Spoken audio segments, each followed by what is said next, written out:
Hey, Closet Series. Okay, part three. This is going to be the final part to this particular conversation, if you will. So,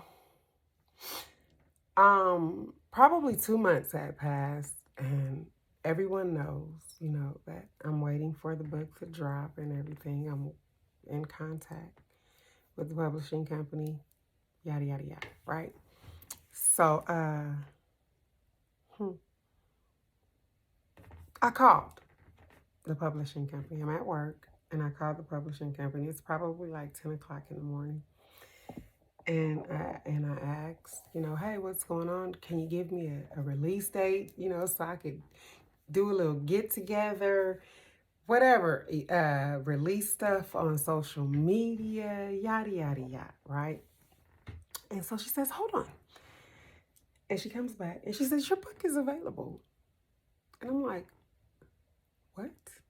She's like, yeah, it's on Amazon, it's on BAM, it's on Barnes and Nobles, it's already available. I'm like, okay, I thought we were supposed to do this whole media rollout and radio stations and yada yada. Like what happened? Like how'd the book get released without me knowing? So after that initial letdown, I'm like, okay, let me call. Let me call. And so I called my ex-husband and I tell him, oh my God, like go check Amazon. And he's like, oh, that's good. Yeah. That was his reaction. No congratulations. No, do you want to go to dinner? No, I'm proud of you. I'm happy for you. And keep in mind, this is somebody that I had been with since I was like 14, 15 years old, right? And so he knows that I've never liked writing. He knows this, right? He knows the struggle I was having in my mind financially of what am I going to do? He knows this, right? And he knows that my love language is words of affirmation and physical touch.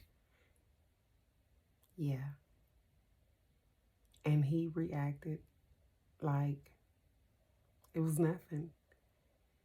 That hurt, right? Even though we weren't together, it still hurt. I don't care if you're in my life, if we have any type of relationship to where we're cool, if it's contentious or something that's different, to where we're cool, I'm gonna celebrate your wins, whatever they are. If you're excited, I'm excited, right? So it's, fair to say for the rest of the day through work, I was depressed. Because I was just like, well, fuck. Like, I didn't even bother to call and tell the kids. That had it taken the gas. It took the gas out of me. It took the life out of me. And so I was just like, man, like, what do I do? Like, so I just got off work, went home like any other day.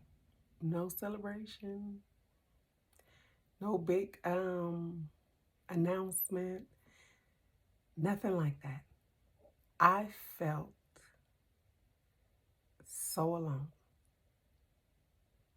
I felt so alone because it was a huge accomplishment, right? One, um, someone who's never liked to write wrote a book and it's published and it's available.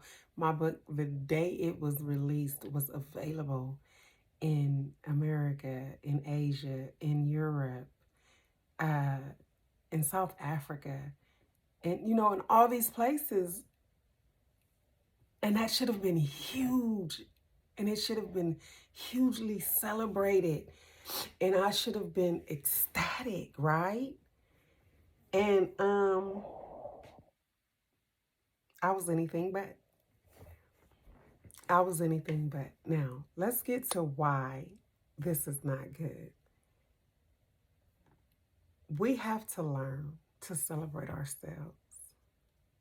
We have to learn, no matter what anybody else does or does not do, to be happy for our own selves, to celebrate our own wins. And at that particular point in my life, I was not there. I was getting to know myself.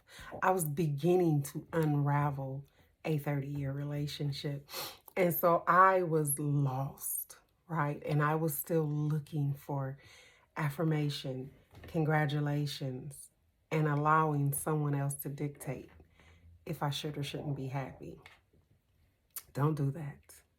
Don't give that power to anybody. It is an extreme letdown. An extreme letdown. And the truth about it is, then you only have yourself to blame. Do not empower anyone to dictate your happiness to you, to dictate your wins to you. You be excited for every inch that you gain, for every stone that you turn over. You be excited. You celebrate your wins. No matter what anyone else thinks, no matter what anyone else believes, you know that it's a milestone for you. Celebrate it. I robbed myself. I robbed myself. I should have been ecstatic. One of the reasons why I don't like writing is because I've never been comfortable in my writing. So to be able to write a book, to be able to write a play, to be able to write 6 songs is huge. It is huge. And I missed that particular opportunity to come out the gate swinging and celebrating myself and celebrating my wins and celebrating my accomplishments, no matter what anyone else may or may not think of what I had accomplished. So don't rob yourself like that. Don't allow your joy, your happiness, I'm sorry, because I tell anyone you can't take my joy. Never. Happiness you may disrupt. Joy, you never take it. Don't let anyone else do that to you. I don't care if there's not another smiling face. If you know that you personally have accomplished something that maybe you were afraid to do, you were uncomfortable with doing, you celebrate that win. You celebrate yourself. Take yourself out to dinner, take yourself to the spa, go get your hair done, nails done, eyebrows done, something. Celebrate yourself. I cheated myself, right? I cheated myself. And it was unfair to myself. Don't do that. Celebrate, okay? Thank you guys. Love you. Bye.